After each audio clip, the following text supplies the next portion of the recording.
Hello friends, and welcome to another episode of Quick Review and Unboxing. In this video, I will talk about the R Model's 1:72 scale Sukhoi Su-25 Frogfoot in the 2-seater UB version. The kit was released in the year 2013 and is a little bit expensive compared to other Su-25 kits in this scale. The plastic parts are molded from a harder grey plastic. They look quite good. There are some panelized details showing, but I would like to see more of them. I would appreciate more details like rivets, an option for an opened and closed air brakes or fully landing flaps. Well, it's on me. There are air intake tunnels for each engine, so the turbine will be located further back. It will give a nice realistic look. The landing gear legs and the wheel wells are simplified, so they need a scratch build upgrade. The weapons load is decent.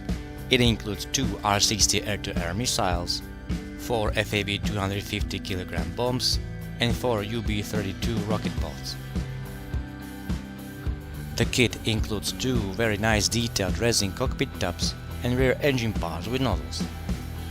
I think this is the reason why the kit is more expensive.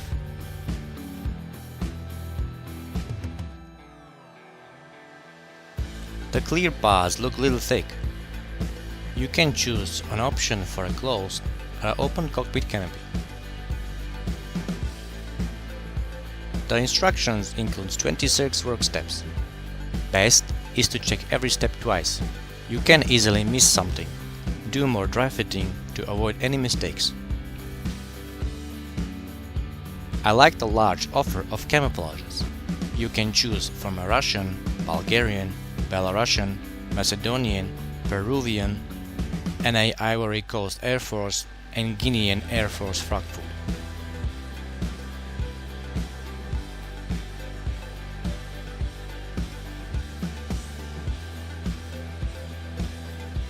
The technical stencils placement is readable and easy to follow. It includes also stencils for external fuel tanks, but they are not included in the kit. The wall slide decals look very good. I don't have experience with R model decals, but they look very high quality. I will give them a try. Okay, that's enough for this quick review. I think I mentioned the most important things about this kit. More information, surprises, and I hope as few problems as possible I will discuss in the actual build. Thanks for watching, stay awesome, and see you next time. Bye.